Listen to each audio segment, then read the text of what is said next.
Allow me to reintroduce myself. You are now tuning in to the Snap Call Podcast. What's going on, guys? Welcome to the Snap Call. I'm Xavier. I'm Ice. And today we have Joe with us, and today's a special episode. This is our first episode ever at Daytona Beach Racing and Card Club. As you guys can tell by the backdrop, we are live here on the table that they used to stream their final tables, and not just the final tables, some cash games as well. So this table has been put to good use. It is a absolutely beautiful table, but lots of exciting things going on. Big high hands going on in the room right now. There's a satellite taking place. Some Moneymaker Tour news to take precedence here that we'll be talking about.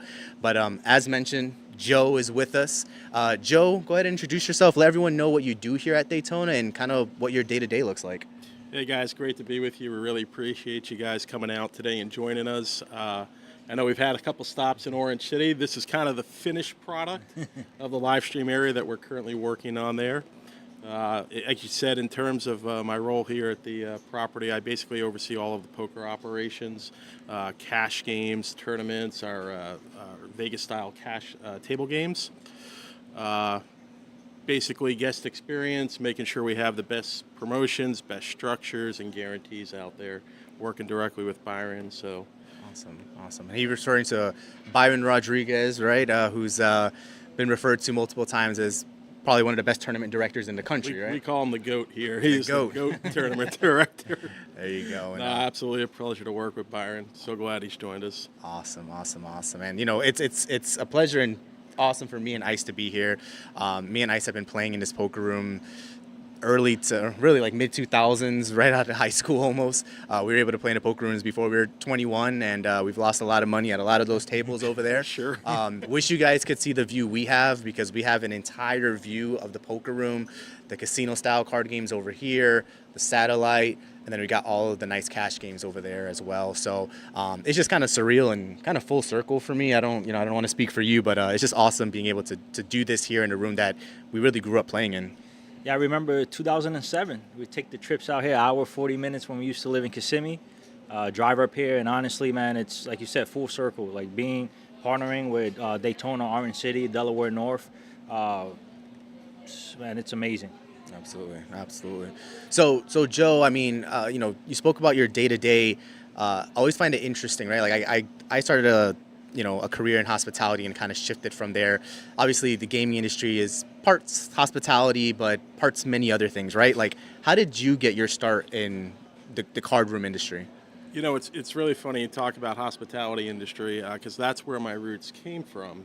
And in terms of this being your home room, what's interesting is when I first came to Daytona Beach, I was actually managing a Hilton property right down the road from us. Oh, okay. And spent a lot of lunch hours sneaking out of the building to come into this room. And this is before I had even dealt a card in my life and pitched a card. And I always thought at that time, man, this is something I'd maybe like to get into. Relocated for that job down to South Florida, and then just wanted to try a new career. I actually went through a dealing school. Started out at Calder in Miami Gardens. From there, I've been able to work my way up through Maryland, all of Florida. Spent some time out in Arizona, and then really was fortunate back in 2021 to have the opportunity to come back here and join the card room in the management role. Awesome. That's a pretty cool story, being able to sneak away. I've always thought, like, it's nice that we have a card room that we can go to and, go at whenever we kind of please, but it's also nice that it's like 45 minutes away, so I don't find myself like on a lunch break and like, I can get a couple hands in, right? Like, there's definitely advantages to that, trust me. Had some very expensive lunch breaks in 2007 and 8. Oh, man. I would imagine it would have got me in some trouble for sure, but that's absolutely awesome. We have a lot of interesting stuff going on today. Tell us about the high hands and tournaments coming up in this poker room. Yeah, so the great thing about coming back to Delaware North and Daytona and Orange City is that bar none in the state of Florida, we have the best promotions that run 7 days a week. We never take a break. On top of that, having worked in Maryland, Nevada, Arizona, I can also tell you I'd put our promotions up with anyone in this country. Today specifically, for our our poker cash players, we got $1,000 every 20 minutes. Wow. And that's going to run from 11 a.m. all the way through to midnight. So one card qualifies now. We even made it easier to win. One card all day, every day. But yeah, so today, 1,000 every 20 minutes, all the way up to midnight. That's awesome. I mean, I one card to qualify any full house plays, right? Any full house full house, plays. yeah. That's awesome. Any full house. That's awesome. So, question, because I've always wanted to ask this, and we talked about it in a podcast before. We were here back in the days, in the casino down I-4 over there that we won't mention their name, but back when there was these bad beat jackpots, right? And then they had like the Royal Flush promos going on, 100 or 500 for spades or whatever it is. And then for years, they did away with the backbeat jackpots, and now there's just more lucrative high hand promotions going on, which we prefer at the end of the day. Do you have any insight as to why there was that shift from the bad beat jackpots to the high hands? Sure. I mean, and most of that comes from the players, right? You want to give the players what they want. And it's sometimes frustrating. Yes, it's nice watching those jackpots build up, but, really, that becomes more like a lottery ticket, right? You're playing the Powerball there. So listening to our guests, our feedback, they want to be able to win all day. They want to feel like they're in the action, and that's what we're catering to. And we're really trying to put that out here at both Daytona and Orange City. Okay. That makes sense, because I mean, if we didn't even know that was like an option, but if they did a poll, we would have been on that poll saying more high hands versus. I don't think we were ever even close to getting near bad beat jackpot. I thought the jackpots, backbeat jackpot got taken away due to like collusion or something like that. Like players would just sit down and just like check everything down to try to hit the bad beat. But I guess more players want high hands, which I love high hands over bad beats.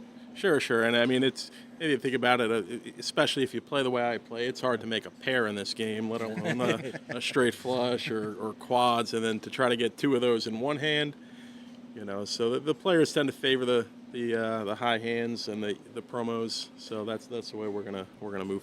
Yeah, and I would imagine there's probably like incidents of like slow play and a lot of checking down to see a turn in a river, but like you said, it's a lottery ticket at the end of the day, and I feel like the high hands induce more action, if anything, because it's like every 20 minutes there's one, so it's like, start fresh, let's get it going. So exactly, and the majority of our high hands, even on our days where they may not be $1,000, you can come in on Wednesday, we're 400 every 20 minutes. Every Friday, 500 every 20 minutes. Our players have told us they really care about that interval, and they always want to feel like they're in the action. So that's what we try to give them. Absolutely. Also, I saw today you guys have a satellite going on. Tell us about that. Correct. So today we have started satellites for our $100,000 Mega Rush, which is coming up at the end of the month. It'll be October 24th through the 27th. It's going to be a $300 buy-in, $100,000 guaranteed prize pool. So that's coming up at the end of the month as our next big multi-day event. So we're really looking forward to that. Satellites are open and available right now, and they start at $70. That's awesome.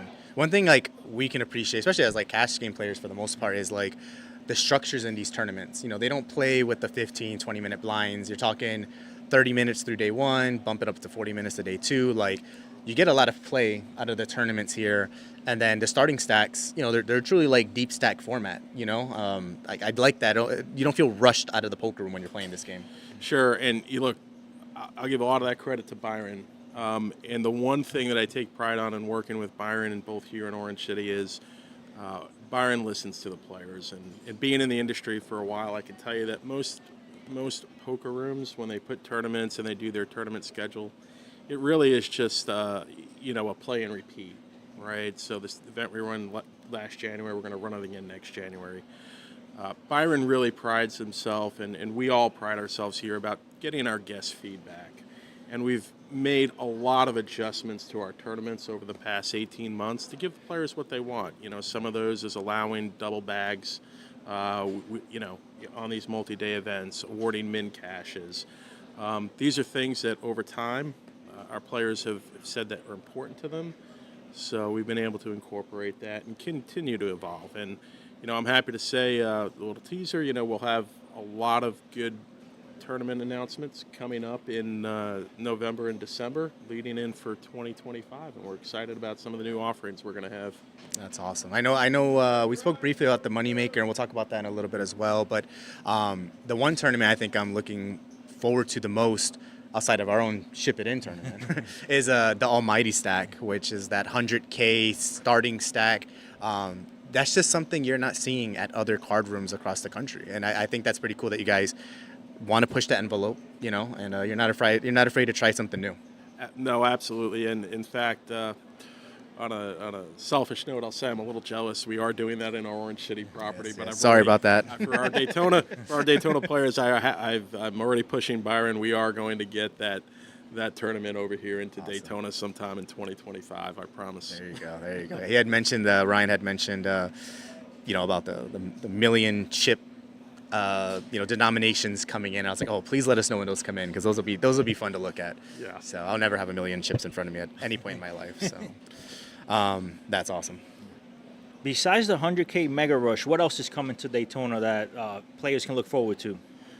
So particularly for the rest of this year, we will have our November 30th, Thanksgiving weekend, that Saturday.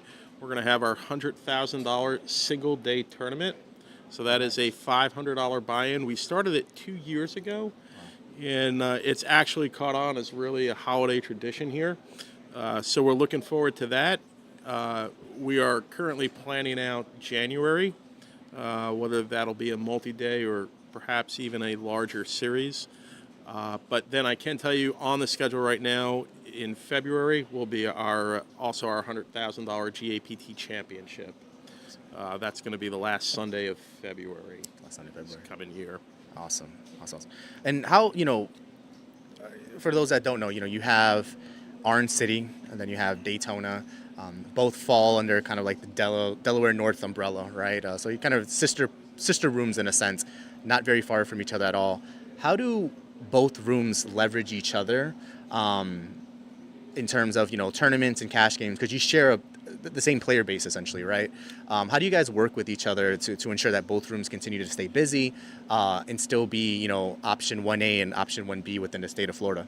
Sure, it's just cooperation and dedication to giving the players what they want. The one thing that's been really nice for our players, they know the larger tournaments have always been held here in Daytona, simply because of size. Right now, with the Orange City expansion complete, both rooms are at about 58 table capacity. We did in 2022 add our additional tournament area in the lobby here. But that's only going to allow us to put bigger buy-in tournaments, bigger guarantees, more exciting events at both locations. We've started running a lot of our satellites, our package satellites, into events both here and in Orange City. That's awesome. So just having the ability to have two rooms, it'll allow us to put bigger guarantees, bigger events out there as well. Yeah, and it allows you guys to do the larger high hands, right? Because both the high hands are eligible for both rooms. Sure. So it allows you to have those, which is awesome because the other card rooms don't have that ability to, right? So. Correct. That's why we're able to do these $1,000 promos quite regularly. We do minimum usually 2 a month. Going into next year, we'll be bringing back for promo perspective, our big ass high hand, which awards, in addition to our standard high hands, it awards $5,000 for the highest hand between 3-4 hour time blocks. It's been very successful. The players love it, and now we've even added royal resets to that. So there are days where we're paying out even $5,000 over 5 or 6 times. So our next one will be scheduled for New Year's Day, January 1st. Wow, that's awesome. I do have one question that is going to require us putting Joe on the spot here. It's not on this form here. Do you have anything else for Joe before I throw it at him? Yeah, talking about like satellites and stuff like that, do you guys do satellites to get into the main event, the World Series of Poker main events? So I don't know if it was Orange City or Daytona maybe a few years ago did that, or am I wrong? That's do how you guys Charlie got a seat. Yeah, do you guys do satellites? Yeah, so we hadn't previously run WSOP satellites and satellite qualifiers, and with some of the movement that happened with Caesars, in particular the past couple of years, being purchased by El Dorado, and then South Florida, the Isle of Capri, has been rebranded to Harris. The WSOP was owned by Caesars, and past year when we tried to put it on, they decided that they weren't allowing us to run those satellites. In fact, any WSOP satellite was basically located in South Florida at their property. So it is something that perhaps with the ownership change, it just kind of happened with WSOP. We're hoping it comes up again for discussion. Yeah. Our players do want it. We want to be able to offer it to them. It's just unfortunate the way the business fell this year that we didn't even have the option to do it. Yeah, now with the whole GG Poker acquisition, right? Or it's going to be pretty interesting to see what those events look like. And Sure. Yeah, I thought it was actually the opposite as far as I know it's competition, but at the same time, if you have like 2 or 3 satellites, you get 2 or 3 players wearing Daytona gear or Orange City gear, and they can represent Daytona Poker Room or Orange City at the WSOP. I thought that'd be pretty good for the poker rooms here. Sure, yeah, and obviously that was our pitch when we had talks with WSOP that look, the more players we put in for the main event, it's better for poker, right?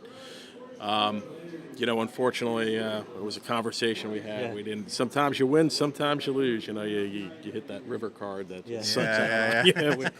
we kind of got too outed on the river on that one. Oh man. So. I know that feeling, that's for sure. Well, so one more question for you, not on this forum here. We've bounced this question around before during our podcast whenever we have guests on. We meant to ask Ryan last week. I think Ryan just had our minds going everywhere. You know how Ryan is. But question for you. One question we've talked about is Mount Rushmore of poker, right? We've all kind of given our thoughts on our Mount Rushmore of poker. So to kind of put you on the spot here, if you had to pick 4 people that are on your Mount Rushmore of poker, who would they be? And things to consider, not necessarily the 4 best poker players in the world, but who helped push the game forward from, the old days, content creation, kind of continue to put poker in the forefront. In terms of lasting effects, who 4 on your Mount Rushmore? Well, I think if you don't answer Doyle first, right? So that's the obvious one right there. In terms of my generation, when I grew up kind of coming into the poker sphere, for me, I think I'm looking probably Daniel Negreanu. Who doesn't love a Phil Hellmuth? Blow up a good Hellmuth. Me and you are 3 for 3. Right. So far we got the same Mount Rushmore. At number 4, have a lot of respect for Chris and what he's moneymaker, obviously, and what he's done. Not just winning the World Series the way he did. I mean, it's an amazing story, but continuing to win. And I mean, he's been on a heater the past year or two. He's been killing it. Won that Triton tournament earlier. Exactly, and I'm not trying to play the Jeff Platt on Chris. Yeah. Don't want the Jeff I know Platt Chris curse. is coming back coming in December. I'm sorry, Chris. Don't want that curse. No, I think I would put Chris up 4th for me, Okay. just in terms of what he's done for my motivation in the game and in the industry. Awesome. Well, we literally have the same Mount Rushmore. We battled and argued about who can kind of switch in and out. But no, I love it. All very, there's no wrong answers, right? But all very valid reasons to have those people on your Mount Rushmore. Sure. I just want to add in. He wants to say something. Yeah, no, I had Phil Ivey is one of my favorite players. I had Negreanu as far as just pushing the game forward, and he's been killing it as well too. And then also, who was the other one I had? Patrick Antonius. Hold on. I know that one. I had Doyle Brunson. That's the one we're kind of like, oh, we don't know about that I had Doyle Brunson, obviously. He's a legend. And then one of my favorite players in not just Hold'em, but mixed games and everything is Patrick Antonius. And these guys give me stuff for it, but that's who I like. We love, our thing is we love Patrick. We really do. One of the best high stakes poker players ever. But when I think of like who had a larger effect on poker as a whole, I mean, you can't discount the moneymaker boom, right? And Negreanu, you left Negreanu out? No, I had Negreanu. Okay. So you just can't, and it's tough. For me, it was like Negreanu or Ivy, and I favored Negreanu because he's my favorite player. So I'm also biased too. So I'm more of a cash game player. So if I think I was more tournaments, I probably would have to Phil Hellmuth for somebody else in there. But since I'm more cash game, I like Antonius. Yeah. Awesome, Joe. Well, thank you so much for joining us. We appreciate your time. Thank you, man. You got a busy day in the poker room, so we'll see you around in a little bit. Appreciate it. Thank you. Barbecue for us. Yes, please. Yes. All right, so Hector's going to be joining us. We're going to move to the next segment of our podcast here. What's going on, everybody? And we're going to be talking specifically about our first tournament, Yeah. Our first tournament that took place on October 5th in Orange City, our Ship It in Deep Stack. Ice and I had an opportunity to jump in that tournament. Hector here will kind of lead the conversations, but yeah, it was a great turnout overall, 49 total runners, and yeah, we're just happy that it was a success, and we look forward to the next one. Yeah. It was awesome. So first of all, before this is our first setup in Daytona. Man, is it tempting to walk from the merch table outside where we're set up. Please come visit us, by the way, all the way over here. It's very hard not to get sidetracked and just kind of find yourself at a seat. We're talking about it like, Yeah. we have a nice view in Orange City. Nothing against Orange Yeah. City. But here we have an entire view Yeah. of the 50 tables they have here, the casino Yeah, games, the it's cash one games, long the view. satellites. It is hard not to get up and go by into a 1-2 game and or a 2-5 game right now and play. But Yeah. the most exciting thing to me about this room is just, we mentioned it, we grew up here, so it's kind of full circle. But this backdrop, how cool is this backdrop Yeah. here? I wish we could have a backdrop like this at home in our home studio, but no. Yeah, it's coming. They're building it for Orange City. They're gonna have their own look, so that's gonna be cool. But yeah, going into the Ship It in Deep Stack that happened. So we had our first winner, Ben Koros, who took first place for 2,900. There were 49 total runners. When we got down to the final table, I went over to Xavier and I said, "Who do you pick to take it down?" And without knowing him, he picked Ben Koros. He like that guy looks like a player, I picked I picked the guy who came in second. So we had like the last two who went head to head, and I don't know what it was about these two, and it was just the look in their eye, but they came ready to play. So I guess I ask you, what was it about him that made you say this guy's the one to take it down? Honestly, like, and I'm gonna kind of move more center to the thing here. Move over a little bit if you can. Honestly, it was just, he looked like a player. Yeah. I know that sounds silly. I mean, you can walk by anyone at public superstore and they can look like a poker player. I think that's the beauty of poker is you can look like you just rolled out of bed. But he looked poised. The way he sat at the table. Yeah. You can see how someone carries himself, whether or not they're a good poker player or not. Yeah. But there was also another factor, and I didn't say it then because I was crying all night about it, was when the tables broke down to 2 tables, he sat at my seat that I had busted from. Oh. And I did not hit any cards all night. You guys, I have it on video of ace queen losing to Brian. And I just had a feeling that the guy that's going to end up winning is a guy that, of course, is going to now start catching cards in my old seat. So luck may have it. Fate may have it. He ended up winning it all. But great player, great heads-up match. That lasted a lot longer than we expected, especially when it went down to 3-handed. Yeah. God bless her soul. We didn't catch her name, but there was an elderly woman that finished third. She had alligator blood, man. She was not going anywhere. She would not go out. Like, she had Ben's number the entire tournament. Yeah. Eventually ended up going out. She literally got a round of applause from everyone just because of how long she lasted. But I think we saw her like 6 all-ins. Yeah. And just kept staying in. yeah, no, it was great. A lot of fun. That's to answer your question. That's why I chose him to end up winning it. Yeah. Well, good on you, man. You picked the right guy. Also, I want to give a shout out to our Snap Call Poker League. We had 2 players come out, Brian and Tom, and I wanted to talk about that because it seemed that Brian and Tom, maybe because we played for so much, but you, Ice, Brian, and Tom were all like gunning for each other or busting each other. Like, was that just a no, not tonight type of thing? Like, was it just more competitive because it was the first Ship It in? So real quick before Ice answers, at our home games, Thomas and Ice go at it. Yeah. In our home games, me and Brian go at it. We've been 3-handed for a champion 3 different times, and Brian just keeps besting me. So just to add some context there, but I'll let Ice talk about him and Thomas's clashes. Yeah, big shout out to Thomas and Brian for coming out. Brian sat at the same table I did. Thomas sat at the same table I did. His play in the beginning was kind of shaky. We weren't gunning for each other. He was actually making bad calls. I barely 3-bet. When I 3-bet, he would call. Like, I had ace king suited. He had queen 5 off. I 3-bet, he calls. I think he was under the gun, so that's a bad call. He hit a queen, and he didn't have too much on, so I called his all in, and because I had 2 overs, so he hit. But then after that, I kind of like didn't look at him sideways, but it was just like, okay, we on this type of time, no problem.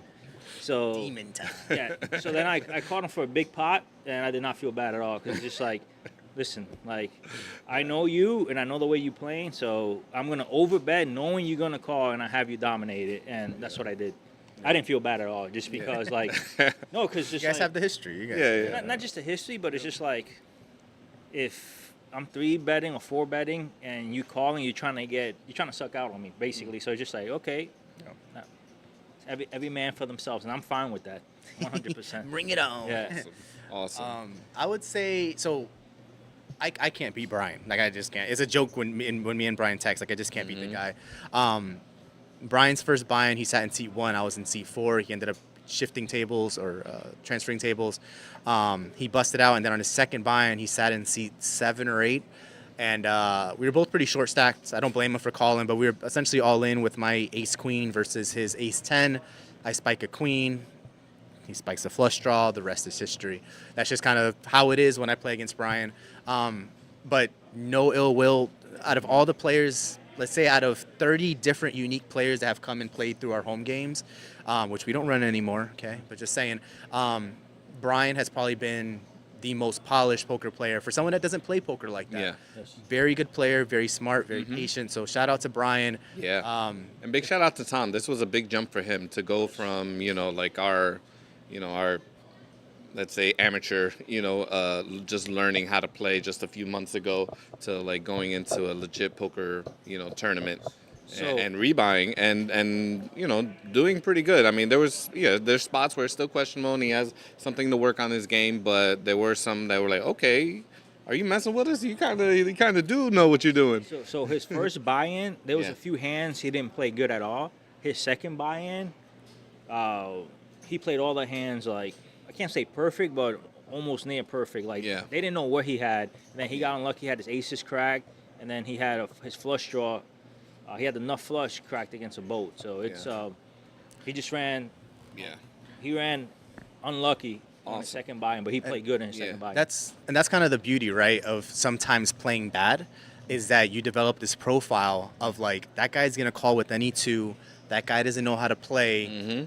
But now on that second buy-in, he played near perfect, like you said, and that works to his advantage because now he's getting called off with players with not nearly as strong premium starting hands, and he's sitting there with ace king, ace queen, ace jack. So him kind of having this profile of being a bad player worked out in his favor because he got the calls. He just ran really bad at the end. I mean, that runner to pair the board when he flopped the set or whatever, or when he flopped the flush was disgusting. But kudos to both of them. We used to host these tournaments to teach these guys how to play. Yeah. We've been playing for years. These guys started 6 months ago, and they're already playing $200 buy-in tournament. So appreciate the love, appreciate the support. But kudos to them for making that jump and continuing to get better. Yeah, so you guys were playing in the tournament, and me and Fernando were, out there in Orange City with the merge table and talking to everybody. So we had a totally different feel. Most of them were focused on the main event. How was the buzz in our section for the ship it in? What was that like? It was good. They kept asking questions like, what do you guys do? Like, hey, when are you guys doing this again? Or what's the podcast about and stuff like that. And also, we had bounty chips as well, too. So I was explaining, hey, you eliminate one of the guys with the snap call shirts, you get a bounty, you get a merchandise, T-shirt or hat or whatever. And they were excited about it. I know there was one time that a guy was just like, I want to go all in just so I can get the bounty. I started laughing. I said, you won't collect this one. Kind of like, but it was pretty good at my table. Yeah. Awesome. Yeah, I think it was really like humbling almost because one of the guys that reached out to us on Instagram, I believe his name was Will, said he was going to be out there for the tournament, DM'd us, and then he sat to my right. And I was, not that I was shy, but I wasn't sure that it was him, and I didn't want to have my phone out during the tournament because I wanted to, conversate with the players. But it turned out that was him. He was to my right, and I feel bad because I ended up busting him from the tournament. He's a guy that lived in Point Siena. But super nice guy, and it just kind of spoke to kind of the local community we're continuing to build. We have an online presence. We've always played locally, but now it's kind of we're building this community, and people, like you said, asking about the bounties, asking about the next time we're doing it. Ben, who won the tournament, drove down from Jacksonville to play in the tournament. 2-hour drive to just play in our tournament, and he ended up shipping it. So it just kind of speaks to kind of where we're at, the buzz that it's kind of created, and again, it's just kind of humbling. We love what we're kind of doing, and we want to keep doing it. Yeah, and hopefully this can keep growing, and then next you know, the $200 buy instead of $5K, it's gonna reach $20K, hopefully $30K. Maybe 150 people. Yeah, so hopefully that's the game plan.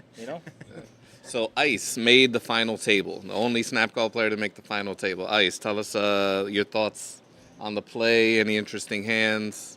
So at my first, I stayed at the same table the whole time, but the initial start to the tournament, there wasn't really nobody at that table that I thought that can outplay me. There was just, I kind of read like the lady that finished third. She was more of a, she has it, she bets. If not, she's going to check it down type. So it's like those type of players, you kind of know how to stay away from them. Like if you're trying to bluff and they call, they have something. They won't. Then I had a couple bad players. No offense to Tom, but you got Tom, and you got some other guys as well too. So it was just like I wasn't too worried about them. No offense to Tom. And then some of the older guys, as soon as they hit like top pair, they would ship all in, and it's just like the pot's 3,000, and you have 17 behind, or do you shipping all in? So it's just like stuff like that. It wasn't too hard to like navigate. I got down to like 7K. I doubled up. Just kept losing. Like ace king, I lost to Thomas. I lost maybe 8K to him, and just started losing monster hands, which that's part of the tournament grind. Then I doubled up again. Then I had kings against queens. I 3-bet. The guy flats just calls. Flop was king deuce 7, so I flopped the nuts. Checked it. He pushes all in. I snap called him. So that pretty much put me like a snap called him. That's like, right. Trademark that. and it was I had it like I was trying to I was trying to record it at the same time, like snap call at the same time. So I just threw my chips in there like. But I got to the final table. There was one hand that it was like 30-40K swing. I had pocket nines. I 3-bet. Call everybody calls. It was like jack 5, 6 or something like that. The flop. I checked. The guy goes all in. I didn't put him on the jack. I told him I don't think you have the jack. Right? So I called him. He had ace jack, but then I hit a 9 on the turn. Yeah. Then he was. I remember that. Yeah, like a crabby old man was just like, oh, this is rigged. Like, it's just set up. Yeah. We were there so for that like, hand. I did not feel bad because he was going all in like every other hand. So I was just like. Yeah. Sometimes you got to win the hands you're not supposed to. That put me like probably chip leading my table, and then when we got to the final table, we arranged seats. I think I got seat 7. It was right off the back. Was blind. I think the blind was like 20K, 15, 20K, 20K ante or something like that. So I had nothing that orbit. Second orbit came. So I was starting to dwindle down in chips, and then I had 10 ace suited. Kind of had a monster flop, open-ended, straight flush draw. I led. What's this guy? Ben called, the guy that won it. And on the turn was a king. He hit 2 pair. He pushed me all in. I was contemplating folding. The reason I didn't fold was 2 reasons. One, I was the second least with chips on the table. So if I would have folded, I would have kind of been crippled the whole tournament, especially with the blinds were so high. I would have had like 2 or 3 big blinds. And also the payout was only top 4, I believe. So it's just like I have to navigate through 7, 6, 5th just to even cash. But if I would have hit the spade or anything, I would have been probably chip leader. So that was like a big swing there. River was a break. I double up Ben, and he ended up pretty much rolling the whole tournament until it was heads up. And then the guy that was heads up played pretty good, and then he called off his whole stack with 6-7, which I thought was they were like even in chips. It was like so bad. Ben pushed in heads up on this guy, maybe 3, 4 out of 6 hands at one point, and he kept folding. folding and folding, and then I think he just kind of gave up and just did it. I was like, I just want to go home. Yeah, but that was extremely frustrating to watch from the rail, because it was kind of like, I know at some point you had a king or a queen in your hand, and that would have been exponentially better than what you just did. But hey, I mean, heads up. Yeah. The tournament started at 6, and we left like 2 a.m. So they got a lot of poker in for 25,000 and starting chip stacks. I want to say heads up was at least a half hour by itself. Yeah. You know, Ben had him 4-1, 5-1, and the guy, I'm sorry I don't have his name, but he clawed back and pretty much got to even. Then he decides to just call with 6-7. He had like 50,000 in chips when they went heads up. And he built it up to 500K. Yeah. Like, that just goes to show how many times he was all in. And Ben's like, I just have to call. Yeah. But that's poker, right? Yeah. I mean, the best player won at the end of the day. So shout out to Ben. And then also the guy that finished second was his second bullet. So for you new tournament players and stuff like that, it's always good if you have it to fire the extra bullet, because you don't know how you can run on that second bullet. Yeah. So I eliminated him on the Ben, first bullet. Ben was his second bullet too. Was it really? Oh, no, I didn't even know that. Nope. I don't know that. Yeah, when the final table went, they all talked, and I think like 5 out of the people there had it was their second bullet. Okay. But so you talked about your bust out hand. You talked about your bust out hand to Brian. How were people getting the bounty chips? Were they People were were excited. Yeah, people were excited. I think I had one gentleman, kind of an older gentleman, said, "What if I don't want the merch and I want the bounty chip?" Yeah. But it wasn't because he didn't like the merch. He just really liked the bounty chip. Yeah. So it was cool. It's always humbling when people walk up to our merchandise tables and buy something. They want to, help support and help, represent our brands. Yeah. So it's just an awesome feeling. So being able to hand out shirts for people participating in a tournament. Ben was extremely grateful to get a hat and a shirt for taking it down. It's cool, our goal would be to walk around this poker room and see people wearing the snap call hat with the spade and the lightning bolt. We want people to enjoy themselves and have a good time, feel like value is added. Yeah, and there's not really a lot of poker apparel brands out there, and that's not what we are. We're more media more than anything, but we get a lot of compliments on our logos, and if we could put it on a hat and have people support it, we're all about it. So people were excited. Yes. So I would say it was a big success. 49 runners, almost 8K in the prize pool for our first tournament, and so we're moving on. We're moving it down I Drive to Daytona. Down I Drive. I mean, I-4. Sorry. To here. Boom, boom. To Daytona Poker. So November 2nd, we're going to be hosting it again. It's going to be in Daytona Poker Room, and it'll be 6 o'clock? 6 p.m. kickoff time. $200 buy-in, 25K in starting stack, 20-minute blinds. The same exact structure as the last tournament. Hey, you know what's the good part about November 2nd? They're also going to have the $3,000 power hour. So we're going to have high hands going on, and then hopefully we can get those players to come play in our tournament as well, too. Yes, so. $1,000 every 20 minutes, which just sounds insane. Sounds insane, but they're doing it right now, and people are loving it. So come on down. Later in the month, November 13th to the 18th, there's the 250 almighty stack at Orange City, 100K starting stack, and 40-minute levels. I mean, if you want to play poker, you want to play tournament poker, this is the place to be. No. Orange City, Daytona, they're giving the people what they want. Ice, so what are your thoughts on the 100K almighty coming in? Just being a primarily cash game player, knowing you're going to get a lot of play in, what are your thoughts there? So I'm trying to transition to tournaments, I'm excited for this one. I actually will be playing in this tournament. So the 250 mega stack, 100K starting stack, I'm looking forward to it. Just you sit down with 100K and it's like, doesn't give you WSOP vibes, but it kind of does with that like big chip and then 40-minute levels. I'm excited. So I'll be playing in it. Yeah, no, so from the league, I still have that, Yeah. and that's potentially, potentially, right? 2 buy-ins into that. So I've been kind of holding off on figuring out what I want to do. I kind of figured I'll do something after December just because of how busy we've been. Yeah. But wouldn't mind firing a bullet into that just because I have mine too. it's I such a unique tournament, right? Yeah. I mean, listen, 10xing your stack is not extremely difficult in a tournament, and knowing that, by level 4 or 5, you could be sitting with 1 million in chips is insane. But that's kind of the purpose of the entire tournament, right? Is to be able to do that. So excited.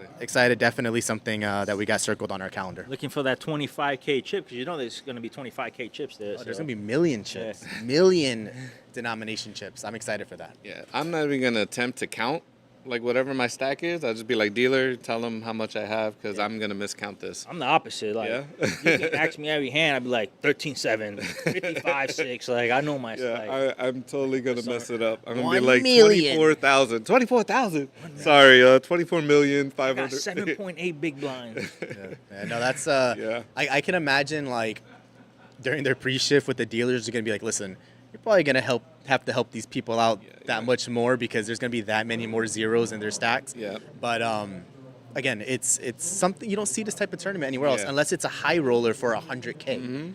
So exciting stuff. Yeah. What date is that again? No, November 13th to the 18th. So good Awesome. on them. Right before Thanksgiving.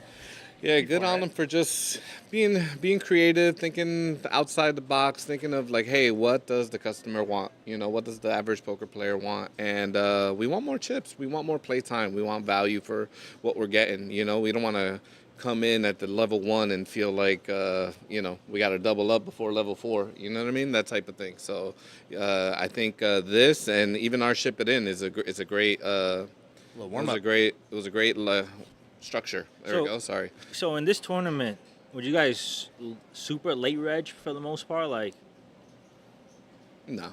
No, I just don't.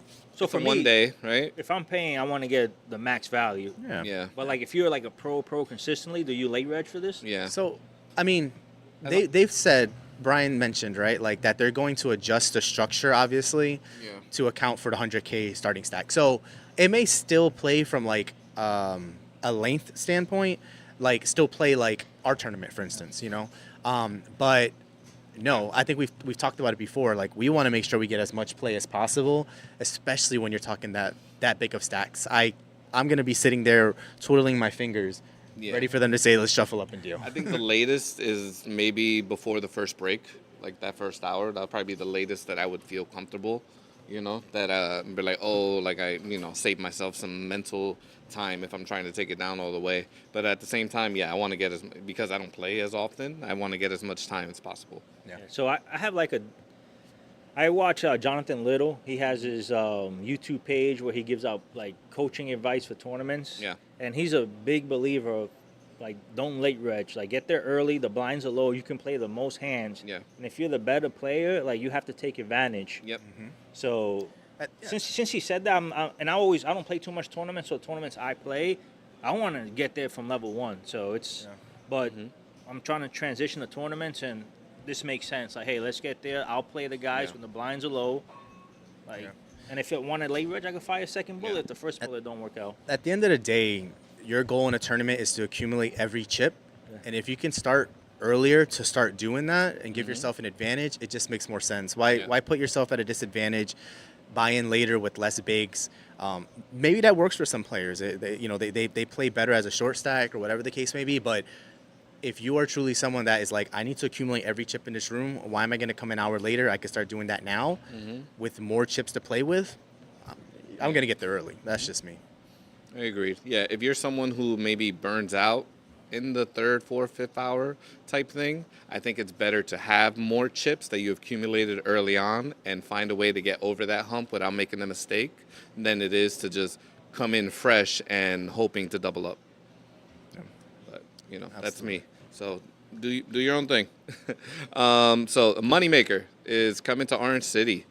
23 trophy events. That's gonna be a fun time.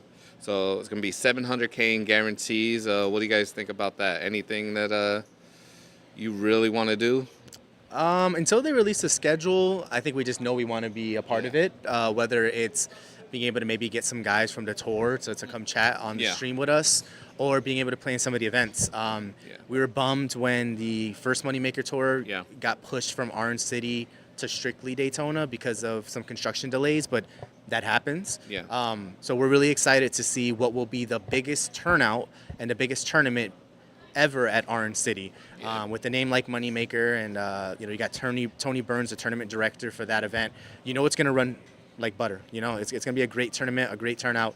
I'm just happy that it's going to be in our backyard. We don't got to drive 3 hours away to go to a big series, and I'm excited to see what some of the events look like. Hopefully, have that mystery bounty one. I was really looking forward to that one when it was scheduled for Daytona. And being that it's a trophy event, we've had an opportunity to hold some of those trophies up and do some content. We talked about it. There's nothing like being able to put a poker trophy up on that mantle. The money's nice, but bragging rights sometimes are nicer. And it's 23 trophy events, so it's just not one or two. So it's big. Yeah. I'm looking forward to it. Trying to work out a deal we can do a podcast there, so guys, stay tuned. That's probably going to happen, and that'd be awesome. Just get our podcast going, have Moneymaker repost us and stuff like that. He always brings pro players too, so that's big marketing for Orange City and ourselves as well too. Obviously, it's hard to bring a bigger player than Moneymaker just because he's on you guys' Mount Rushmore. Yeah, so he's up there. And it's good just to see Moneymaker Tour, Orange City coming out with theirs. Daytona has their tournament. Just constant tournament, big tournaments in the state of Florida, and not just in the state of Florida, but in our pretty much your backyard. Yep. So I know I talked about it when I came in, but man, what a setup this is. So this table, they're gonna have cash games and tournaments. Yep. And not only we have, they already have had a few final tables streaming here, but I don't see it far from maybe us even joining these cash games. Yeah.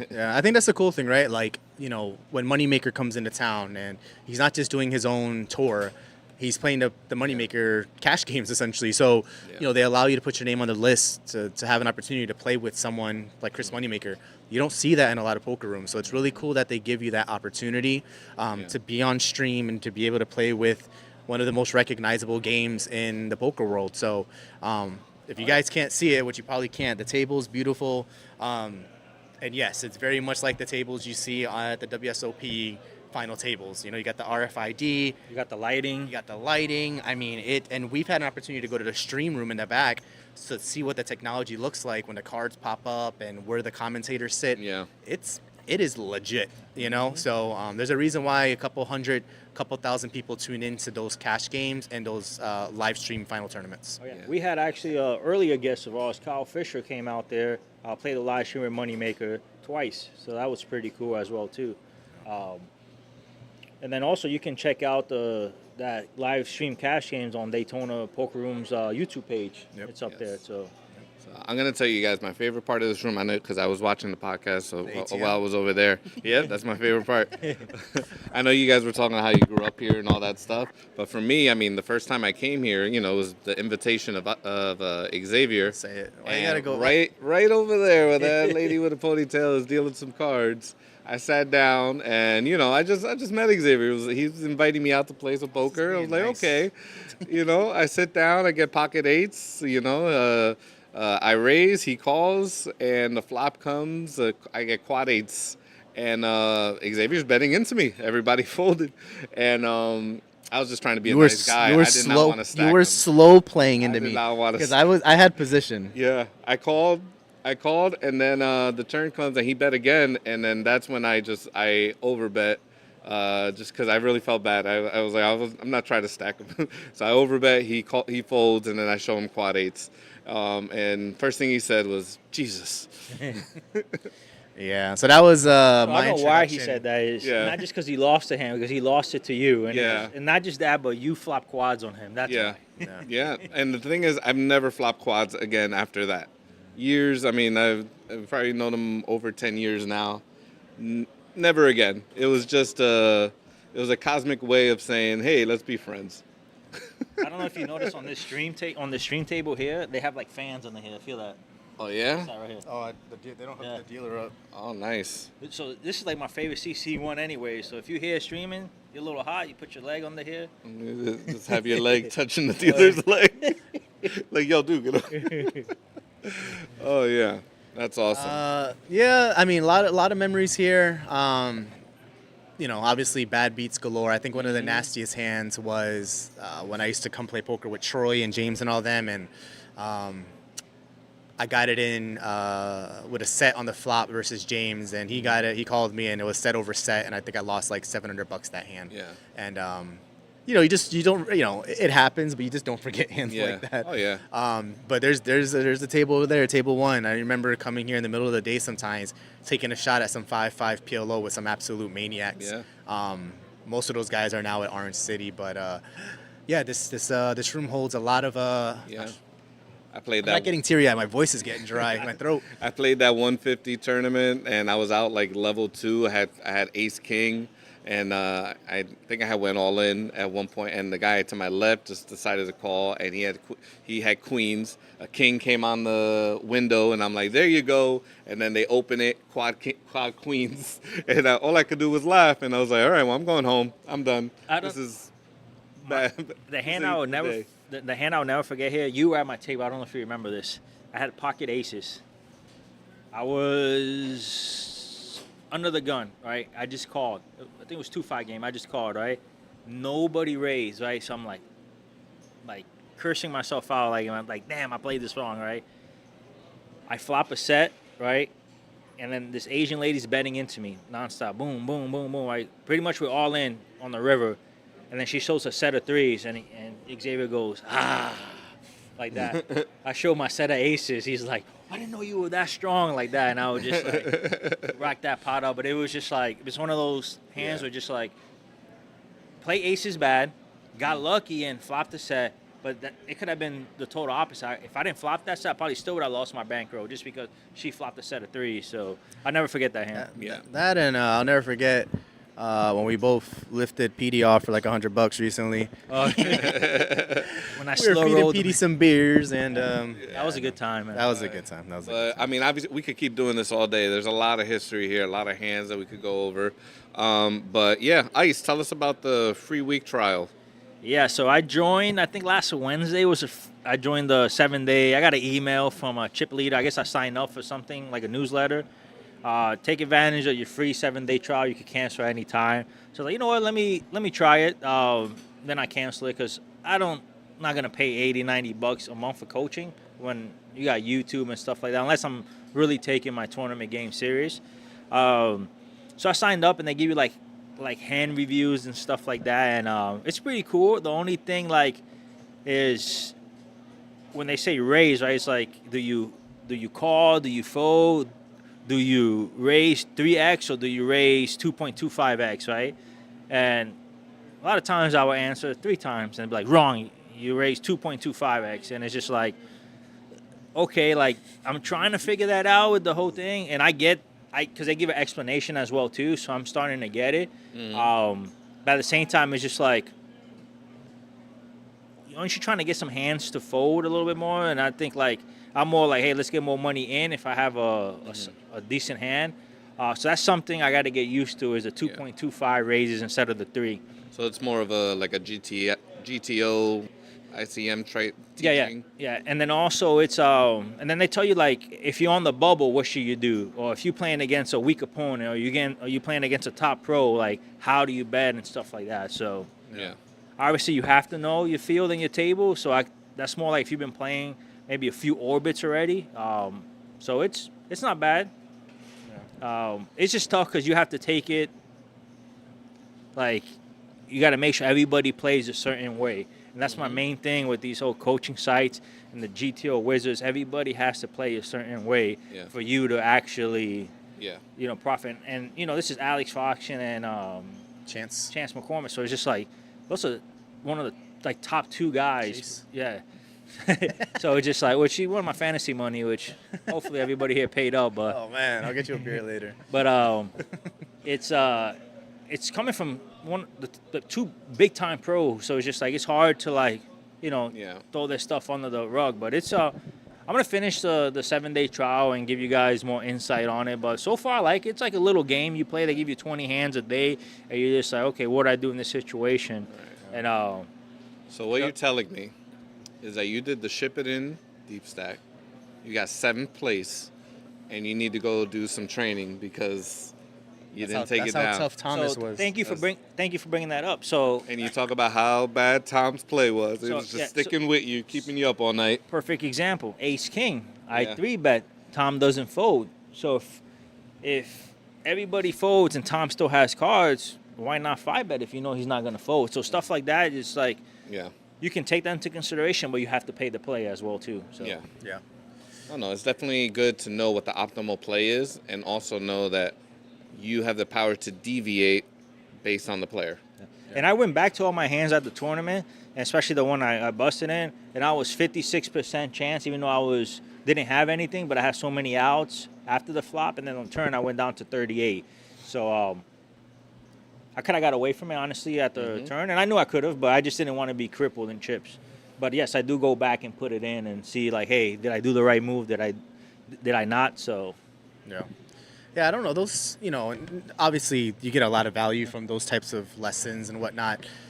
It's tough for me because so much of it is like outside of the math is so like subjective, Yeah. right? Like it really is who's relaying the message. So I do struggle in that sense because it's just like, that's not going to work every time type of thing, But these people obviously know a lot more poker than I do. So, you just got to take it, but then you also got to like apply your own game. And you got to, the one thing it doesn't account for is like, your current table dynamics, right? Because like the robot in seat 3, Yeah.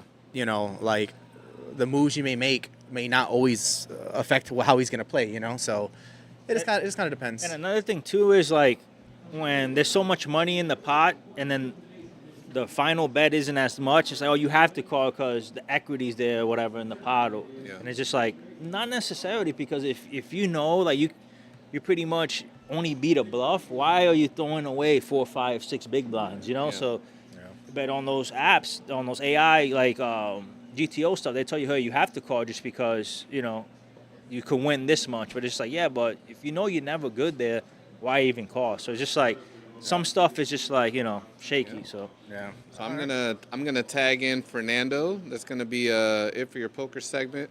But remember, Daytona, November 2nd. See you there.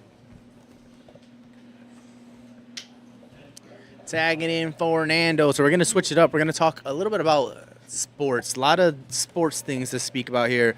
The big thing today is the college games that are currently taking place. So right now, currently on the screen, I'm gonna pull up some. we got Bama up 7-0 right now against Tennessee. Second half, yep. Second quarter, sorry. Second quarter, Bama up 7-0. Nice to have a game taking place while we are live. Coming into this game, Bama obviously took a loss to Vanderbilt, monumental loss, and then they escaped South Carolina. Tennessee escaped Florida last week. So with that said, how do you feel about both of these teams? Obviously, we see the score, but who do you got for the rest of the game? I think I still have Alabama for the rest of the game because it's still Alabama. Tennessee has great. They're good on offense, but being down 7-0 at home right now, like these are the kind of games where you need to be up quick from the jump. And they're not. Granted, there's still a lot of football left to be played, but I still think Alabama will come out on top. Yeah. So I know Tennessee beat Bama a couple years ago when they were playing Rocky Top and they threw the goalpost in the river. But like my boy Willie says, I don't give a piss about nothing but the Tide. Blitz, Bama, blitz. I had Bama all the way today. Honestly, I didn't think it was really going to be too close. Tennessee lost against Arkansas, I believe, and they struggled last week. I just feel like, I don't know, but for me, Bama still is like top 5 team and like a strong top team. Like they can take down number 1 Texas or Georgia any given Saturday. So Bama was my pick. Even if the game is 7-0 now, before that it was still Bama. Yeah, I don't know. I want to say Bama. I've been pretty critical on Milroe. He's not kind of like this prolific pocket passer that we expect him. Not that we expect him to be, because we know that the type of guy he is, but like you can only run so much, right? They're going to kind of figure you out, and I think that's what's kind of happened the last couple weeks. Tennessee, don't get me wrong, have not looked like the offense that Heupel typically kind of puts out there. I'll take a shot, though, since everyone's going Bama. I'm going to go Tennessee to win today. They're at home. They play well at home. Why not? I'll take a shot at Tennessee. I mean, going into it, I had Bama, of course, though. But the big game, though, the big game of tonight, number 1 versus number 5. We got Texas versus Georgia. Yeah, about as big as a college game you can get at any point of the season. What are your thoughts? Georgia hasn't been playing like Georgia is normally playing. I honestly think Texas will beat Georgia. Texas is at home. This is a chance for them to cement themselves right now, even early, in the SEC history. I think there's a new sheriff in town with Texas. Oh, Texas. So, first of all, big shout out to whoever makes the schedules for NCAA. For the playoffs? No, just in the regular season. We had Bama, Georgia. Last week we had Ohio State, Oregon.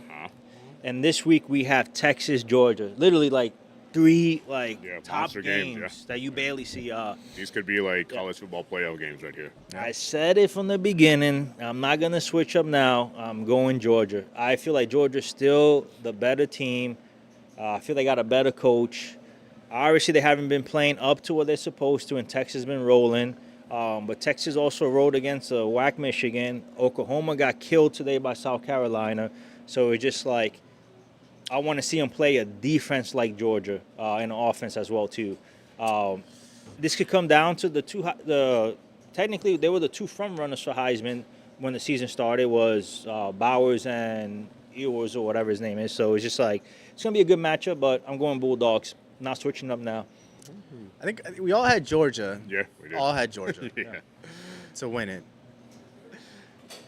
Eyes have shifted. I think Texas has gone above and beyond in terms of what they're supposed to do.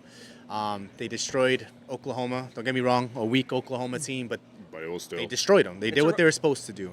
Nothing away taking away from Michigan. Texas. It's a rivalry game, so Oklahoma comes to play. So And they destroyed them. Big props to Texas for that. And they obviously Michigan lost some people, changed head coach and everything, but they destroyed Michigan. So the way I look at the track record and I say the games they were supposed to win, did they win? And they did. I think they beat Georgia today. I think it's gonna be a good game, but I do think they beat Georgia today. Georgia hasn't. After watching that Kentucky game against Georgia and seeing them struggle moving the ball, they rely a lot on their defense, and Texas got an offense, man, and they play D. So I don't know. It's gonna be a good game. You know what's the crazy part? They haven't been an underdog in 3 years. Georgia, yeah. They +5 underdogs. But they're still a number 5 team in the nation, and they're still. They still have the opportunities. I think even let's say they lose this game and win every game after, they still have opportunities to still be in the playoffs because they're Georgia, SEC. For sure. All right. Well, I was going to say, for Texas, it'll be a game where they'll be tested. Just like, last week, go to the West Coast, Oregon, Ohio State. I am excited, happy that they won. I will say that we won because of mismanagement at the end. It could have easily slid, call a timeout, field goal, game over. But I'm happy that Oregon, at least their defense came to play or showed and proved what they are capable of going down the line.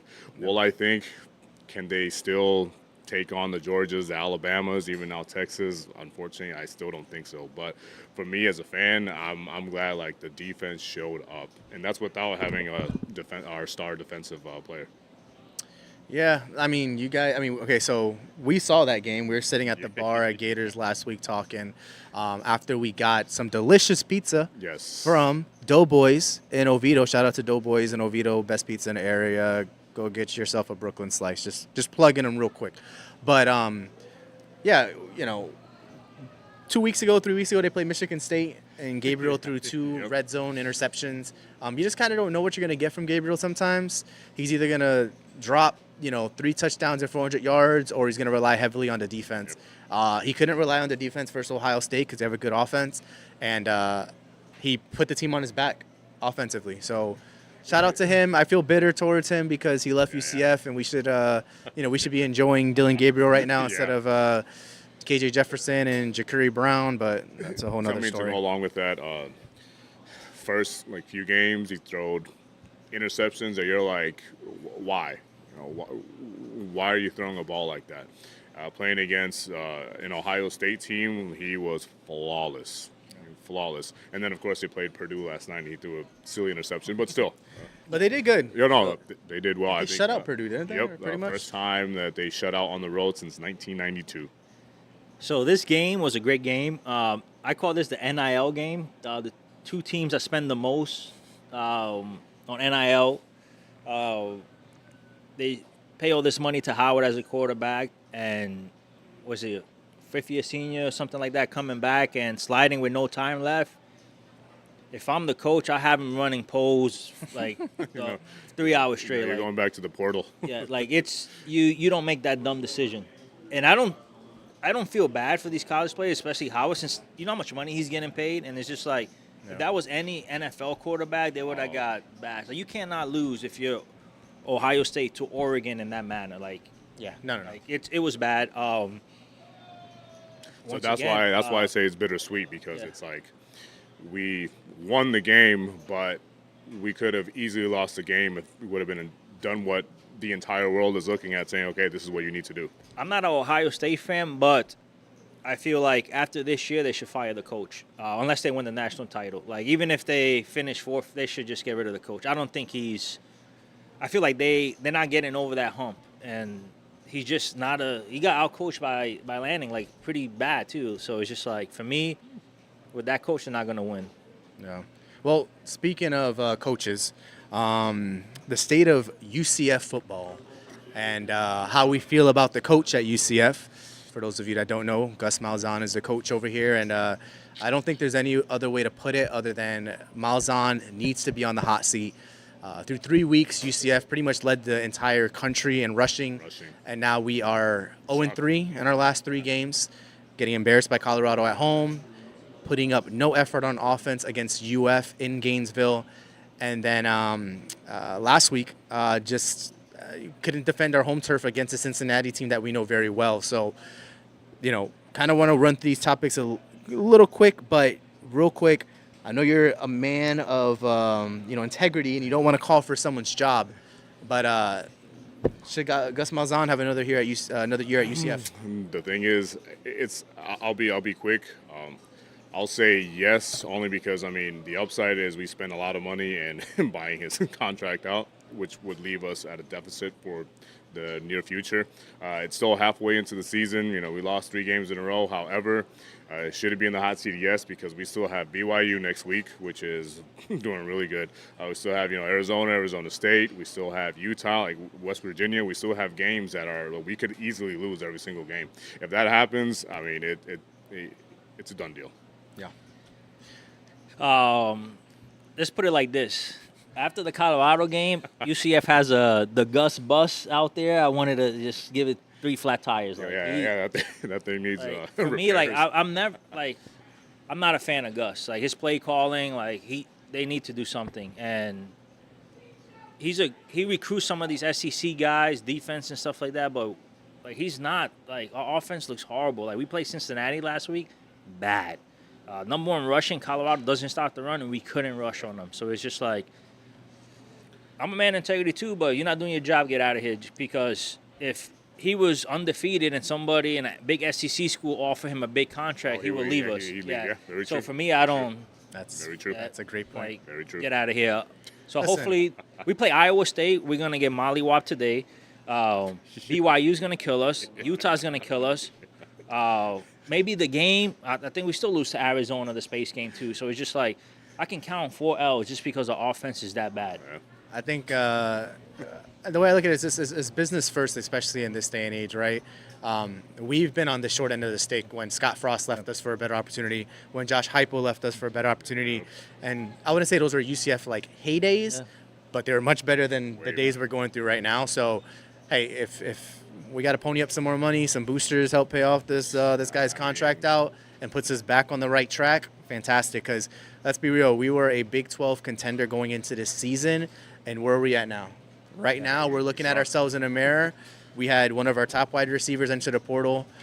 Our kicker, whose kicker enters the portal? Yeah, Let's be exactly. real. Yeah, UCF's Our kicker knew what was. He saw the writing on the wall. So, Jesus. truth is, I mean, it's a business first, unfortunately, these days. And I think what's best for business is Malzahn to go elsewhere. And we got to find a young, energetic, offensive-minded coach that if he can't do the play calling correctly, he knows how to delegate. And we have the money. We got the Big 12 money, the contract, all that money that comes with joining a big conference.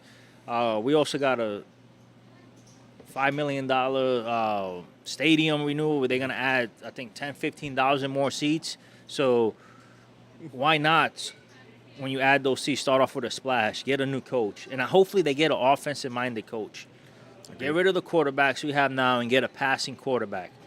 Listen, if I Get have a to slinger. pay, I have a UCF license plate. If I have to pay more a year just to, bring in some good people, then so be it. Go to Hawaii and find a Milton, find a, Yeah. a Dylan Gabriel, find those slinging quarterbacks out of Hawaii. Like, it is what it is. So, speaking of Gabriel, who was a Heisman candidate to start the season, we're looking at Ashton Genty versus, number 2 that a lot of people like to think is Travis Hunter, right? Number 1 and number 2 in terms of the Heisman candidate. Who do you guys winning the Heisman right now? So, right now, I still give it to Travis Hunter. Just because. loves Colorado. Yeah. Oh, my God. No, I don't love Colorado. I love Travis Hunter. The guy plays Do you have a an Colorado elite, tattoo anywhere? an elite wide receiver position, and then he's a lockdown corner. So like he impacts on both sides of the ball. But this running back is nasty. 200, I think 9 yards he's averaging. Didn't he kill you guys for 200, Oregon? He did. So it's just like you can't say, oh, he's not playing good competition because Well, he killed Oregon for 200. I will say one team. He played one. I mean, they played. Boise State played one good team, which was Oregon. Yes, Oregon could have lost, but other than that, yeah, he's doing really good, but they're not really playing anyone else. Like, who else are you playing? If you play Alabama, you play Georgia, you play LSU, you play Auburn, you play these teams and you're rushing like that, then for sure. I mean, I can go right now to a middle school game and score 15 goals on, like, middle schoolers, but you put me with, people my age, I'm not going to be doing the same thing. Yeah. You know? So I would say Not that. to discredit what he's doing right now. But at the same time, back in 2007 when we had Kevin Smith, who was running all over college football. Everybody. Even he put up 100-some yards against Texas, which Texas, that defense, 5 or 6 of them are NFL, like legit NFL stars. And they gave it to McFadden. So the Heisman or whatever.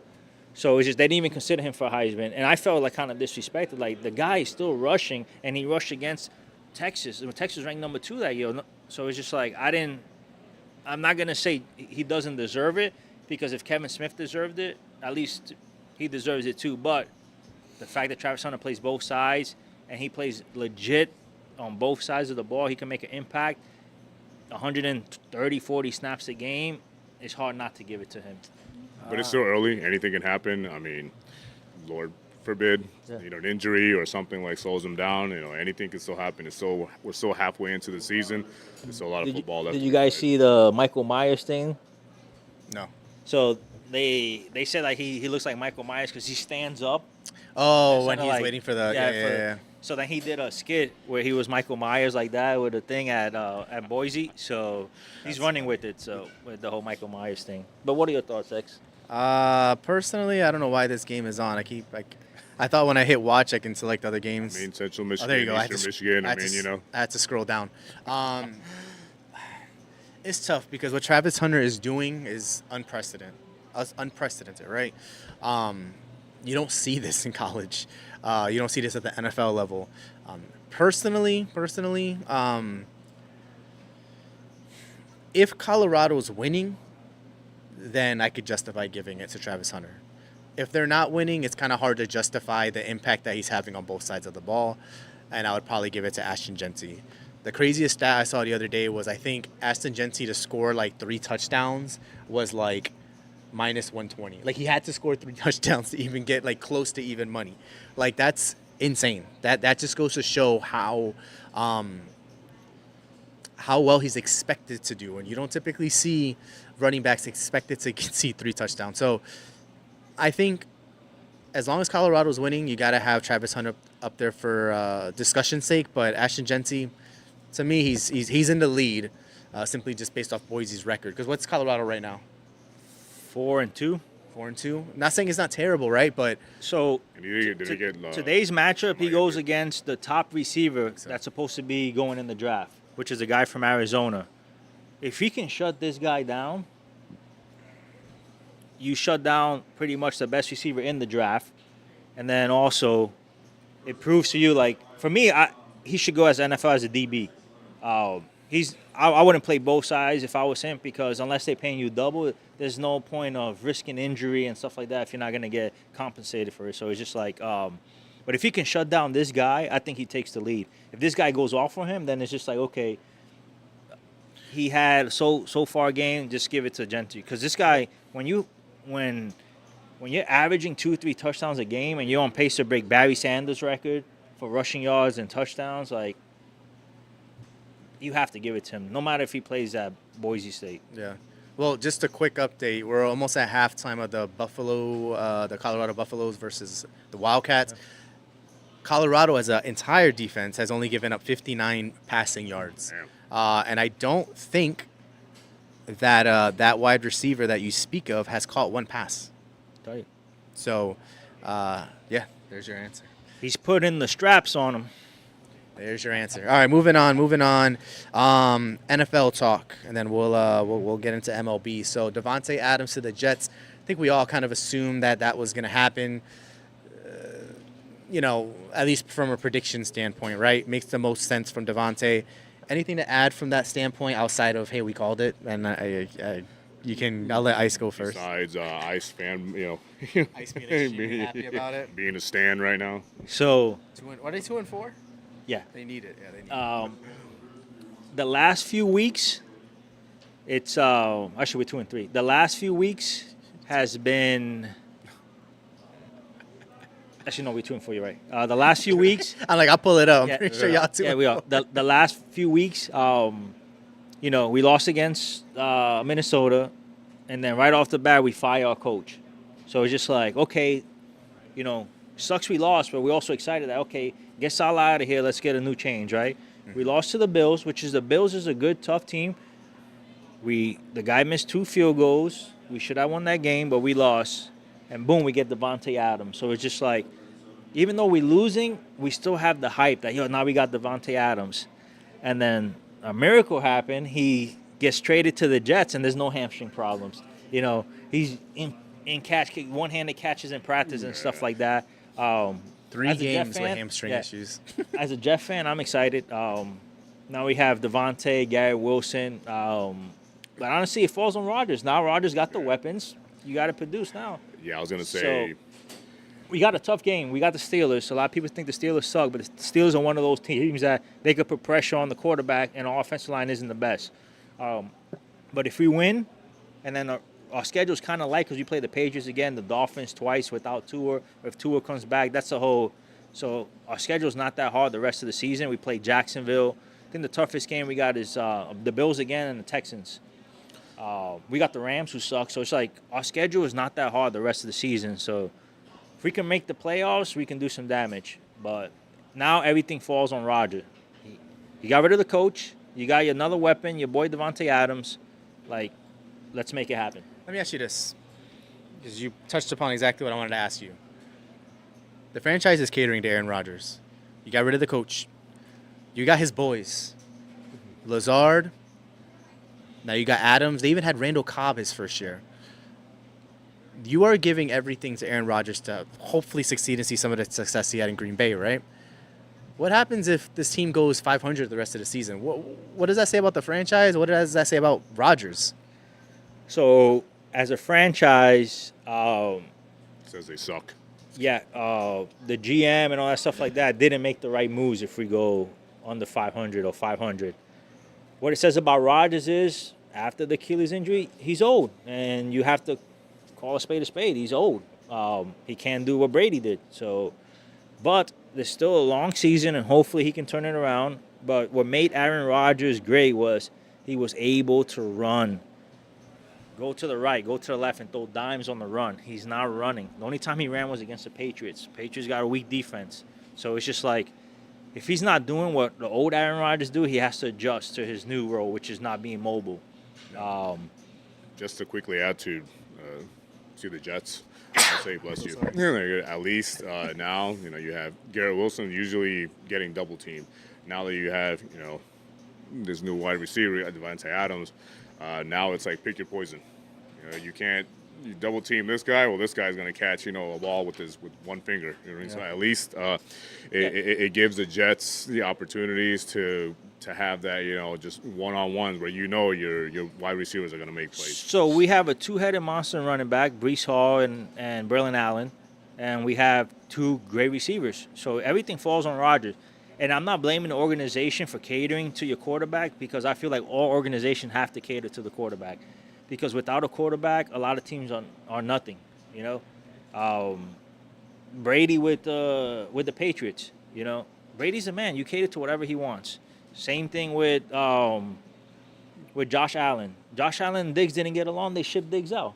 Like, you cater to your quarterback. It is what it is. I'm a big believer, especially as a Jet fan, seeing bad quarterback plays for decades. Cater to your quarterback. Give him what he needs. I think my issue is how Rodgers handles things, though. Yeah. It happened when he was with Green Bay. He'd be on Pat McAfee's podcast throwing his receivers under the bus. The next day, he did that with Mike Williams the other day. He let everyone, and he did in a press conference, he let everyone know Mike Williams ran the wrong route, and now Mike Williams on the trade block. I get it. There's always been something about Aaron Rodgers that, there's just, no accountability there sometimes. He came out and said on McAfee's podcast years ago, him and Matt LaFleur, he didn't agree with some of LaFleur's decision-making at the end of games. Obviously, him and this guy Saleh didn't necessarily get along. It's obvious, I think there's a common denominator here sometimes that we got to kind of look at. And I get you're the quarterback, but, listen, man, you've won one ring in your career. I get multiple MVPs, but you've won one ring. Yeah. And people want to make it seem like he has, 4 to his name, and that's an issue for me. He has 4 MVPs to his name. But let me say... But how many? What does it matter? Let me tell you something Nothing. about It doesn't matter. the Packers when they had Aaron Rodgers. He had no help. They didn't make no offseason acquisition. They didn't get him a running back. They didn't get him any more weapons besides Devontae, who they drafted. So it's just they did not do anything to better the team. So I get where Rodgers is coming from. But why is Jordan Love having success with the same receiving core? But what's success? They have a winning record, and they made the playoffs. They made the NFC Championship. Still not a championship. He still has to But win. why? But Rodgers missed the playoffs with that same roster. Yeah. But also, I don't feel bad with Rodgers calling out these receivers, because these receivers will call out the quarterbacks. They're not getting the ball. Look at Devontae Adams. He called out the quarterback from the Raiders and the coach. I'm getting killed out here and stuff like that. He didn't want to play. Stephon Diggs calling out everybody. So it's just CeeDee Lamb calling out Dak Prescott. I do not feel bad for quarterbacks calling out receivers, because receivers are the number one prima donnas. And it's just it's good to see somebody calling out. You should keep it in-house in the locker room. That shouldn't get out to the public. But if these receivers are doing it, fair game for these quarterbacks, because the receivers are straight prima donnas. I agree. But who's the leader of the team? The quarterback. So lead by example. And Aaron Not Rodgers going is on also, a podcast complaining about your. Aaron Rodgers is also. Snap Call podcast. If you're gonna do it, be on our podcast. Be on our. And let me tell you about Aaron Rodgers. He came to the Jets to win. He didn't come to the Jets to wait. He's 40 years old and he's injured. Yeah, he doesn't care. So he's just hey, I'm fire the coach, get me the guys I need, because I have a short window to win. And we saw when he got injured how bad our offense was with Zach Wilson and other quarterback as well too. As a Jet fan, we need Rodgers, because he's the better option than what we had for the past 10 years. So, last question on this. Garrett Wilson, Devontae Adams. You truly have 2 number 1 options. You have 2 beast running backs, and you have a really good defense. If you don't make it to the playoffs, what is your opinion on Aaron Rodgers? Does that change at all? Because you have everything you need now. So it all depends, because we had one of the best defenses, and they're not playing like the best defense. They're not stopping the run. So we I have don't want to hear about defense. Aaron Rodgers. no. We have to address that because they let in 20-something points up. Like, if we can't stop the run, we can't get the ball to Aaron Rodgers' hand because they're killing the clock. We have to stop the run. It's a team game. Offensive line, I get it. they have to block. Another thing is with that is the play calling. If you see they get into the quarterback, why is everybody running 15-yard, 20-yard routes? Where's your checkdowns? Like, they're not calling plays. But what does it say to Aaron Rodgers? Depends how he plays. He threw for 296. He played good last week. He threw that pick, which he said the guy ran the wrong route. I don't know. But he played good overall. But our O-line sucked, and our defense could not stop the run. And we're not going to win if we can't stop the run. Plain and simple. I don't know. They're making every move for Aaron Rodgers' benefit. A lot falls on his shoulders if they don't win. Kind of is what it is. I mean, we could talk about the defense, of course, and all those other things, but you gotta put up points too. Yeah, I don't know. We did. We against the Broncos, we had the game-winning field goal. We missed. That's a dub, right? We missed 2 field goals against the Bills to win. So it's just like our kicking's bad, our defense is bad. Like, it's not just Rodgers. Because Rodgers threw for 296 and he played good. But I mean, like, if a lot of this falls on Rodgers, right? Because obviously he's not kicking. He's obviously not pressuring a quarterback. He's playing quarterback. But, like, there has to be a level. Again, this is kind of my problem with Rodgers. There's no level of accountability for Rodgers. So for Rodgers' specific play, if he truly has that much of an impact and they go 500 the rest of the season, how does your opinion change on his play if the offense kind of plateaued, like it doesn't get any better? It depends how he plays. If he plays good. That's what I'm saying. How would your opinion change if they go 500? I'm telling you the result. They go 500 the rest of the season. How does your opinion change? If he plays good or if he plays bad? They go 500. So, well, why they go 500? Because the game against the Broncos, Garrett Wilson fumbled, caught a pass, fumble, boom, gave good field position to the Broncos for a field goal, right? Breece Hall fumbled. So those are drives in the first half right off the bat. We're giving points away because we can't hold on to the ball. The game against the Patriots, obviously played good. Game against Nash, against the Tennessee, he didn't play that good, but we still won. He played good against the Bills, and we lost. So it's just like, if he's throwing 300 yards, 3-4 touchdowns, and he's playing good, but our defense, and we're fumbling, it's like, you can't blame him. Even if we have 500. But if he's playing mediocre and we go 500, then yeah, you can blame Rodgers. But Rodgers also 40 years old. You blame him, he retires, and then who we stuck with? Jordan Travis from FSU, Tyrod Taylor. So it's just like, if he plays good and we go 500, you really can't blame him. You got to blame the team. I don't know. I feel like we grade Rodgers differently than we grade other guys, right? Like, we're hard on Lamar. They winning, but we're hard on Lamar. The Jets were winning, we probably wouldn't be that hard on Rodgers, right? Like, we go in on Lamar right now, even when they win. So I feel like Rodgers kind of gets a pass here, but... Well, Lamar was MVP, and Lamar can never beat the Chiefs. How many MVPs Rodgers got? You mentioned 4. He's 40 years old. But we're not talking about age. You have to. We're not. We're talking about past. We're talking about the past. The past what? He has a Super Bowl ring. Lamar doesn't. So that's the whole point. Lamar has to get over I'm not the saying Chiefs. Lamar's better, but I'm just saying we got to make sure that we are grading these quarterbacks the same And way. when we were hard on Lamar, especially you, Lamar wasn't winning. Nope. And they were talking trash about the Chiefs, but they can't beat the Chiefs. So it's just like, how you talk trash? And he wasn't playing good. He had 100-something yards throwing against the Chiefs. And even in the game, even in that game that they did win, that we said they wouldn't win, the very next game or whatever, a lot of it wasn't on Lamar. It was Derrick Henry running for 200 yards. Yeah. So it's like, in order to get over that hump, we hold Lamar to a certain, to a certain level of greatness, right? And the truth is, yeah, they're winning, but I still don't see it. And because I guess have to reach that at some point. I guess you guys are trying to get the old Rodgers. I know we're not going to get the old Rodgers. Absolutely not. We're never going to get the old Rodgers. I just hope he can adapt to not being a mobile quarterback. But this is the thing, though. It has nothing to do with the old Rodgers. The problem is all of the things they're doing for the current Rodgers, if they still don't lead to success, how does he get graded? That's what I'm trying to get at. Because no other quarterback right now is getting all of these things that Rodgers is getting. So that's what I'm trying to get at. No other quarterback is getting I don't think he will get criticized. Look at Patrick Mahomes. They passed up on Devontae Adams. They didn't even try to get Devontae. They could have got a lot of guys. That's another thing with the Chiefs is you have to get Mahomes some help. I get he's not complaining and stuff like that I because mean, they're still doing good. They're still doing it, but what I'm saying is like, yes, he's older. I get it. Yes, he's won a Super Bowl. I get it. But right now, we got to base it based off what we see, and obviously we'll learn more tomorrow when they play or whatever. But like, just foreshadowing, if they don't do well with everything they've now given him, what does that was say? awful. It was I think it would just be this would be his grade. It'd be like, hey, his time in New York wasn't a success, and everything's gonna go back to the injury. He got injured. What if he didn't tore his Achilles? Because coming back from Achilles at 40, honestly, he's still better than Zach Wilson, but it's hard to put high expectations on a guy that's 40 coming back from injuries. Yeah.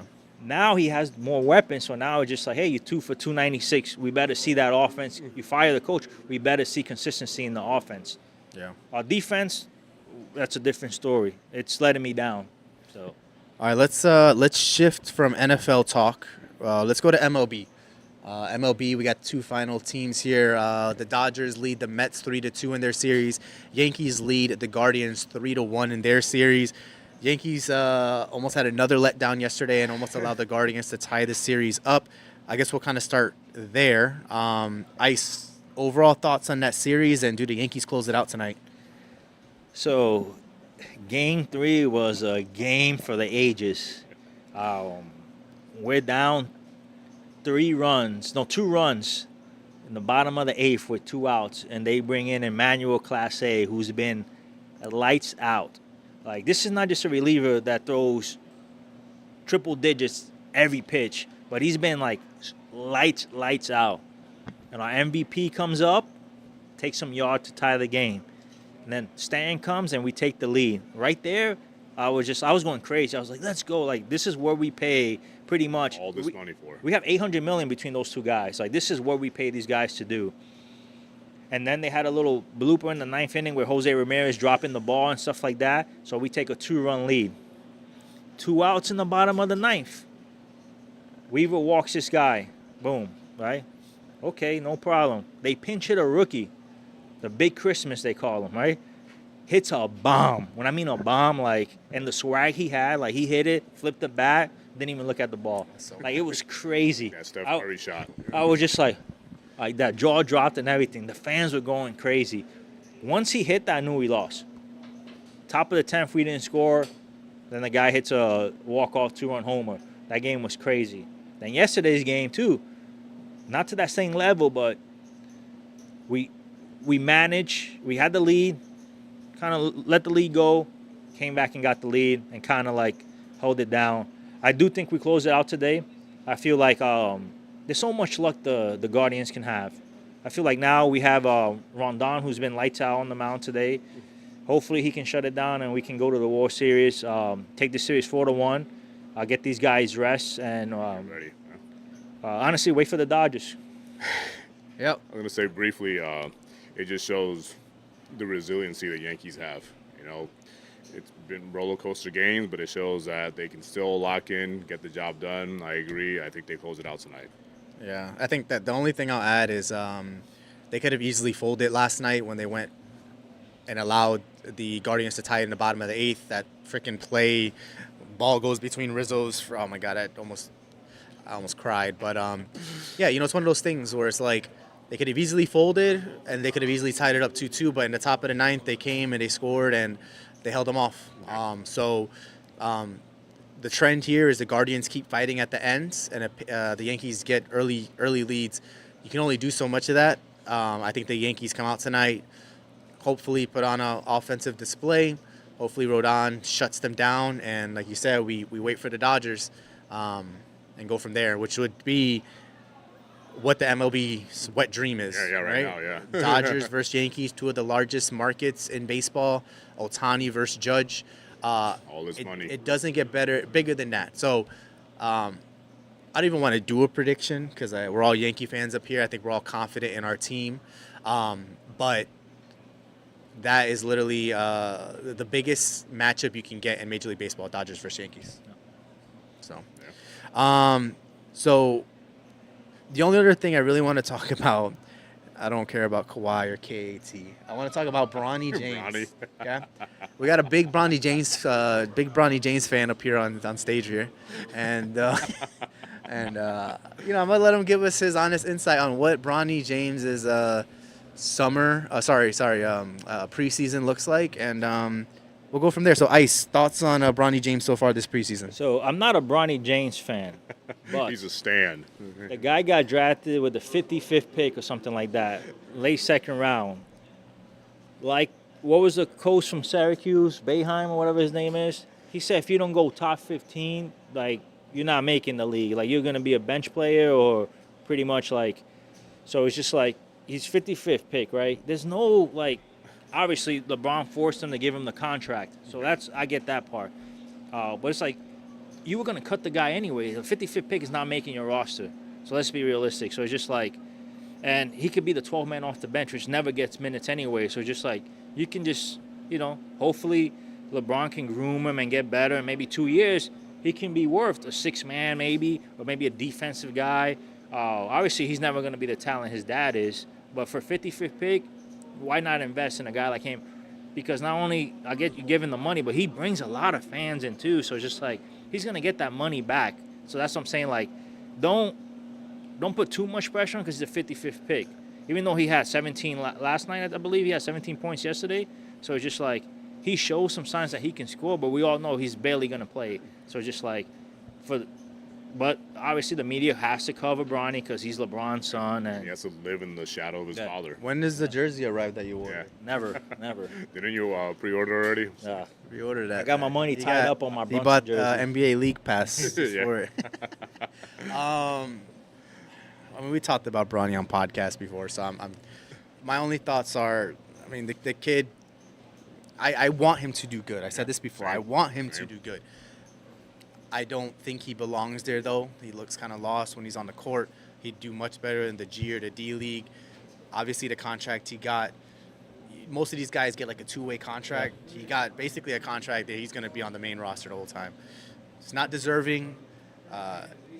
It's giving off I forget what the name of those vibes are, but basically, like, obviously my dad's here, and Yeah. I get it. It's a great story for the NBA, great story for ESPN. They're soaking it up, but I just think someone else in a better spot could be more deserving of that roster spot. That's all I'm gonna say. I do hope he does well. I just don't think he's deserving of that roster. Also as well, so that way it justifies Ice buying that jersey and wearing it.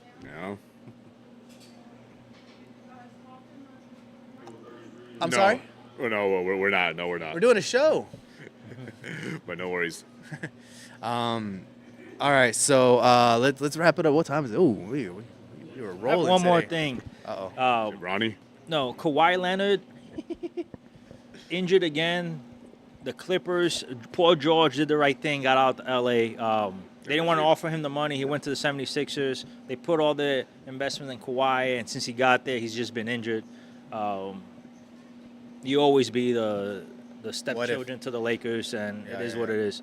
The one thing about Kawhi that I want to mention, and I think this is always why I'm so critical of him, is I think it goes back to his Spurs days. There's something with his uncle, that his uncle helps make a lot of his business decisions, and his uncle was like pulling him away from the court in terms of like protect yourself, your body, secure these contracts, this and that.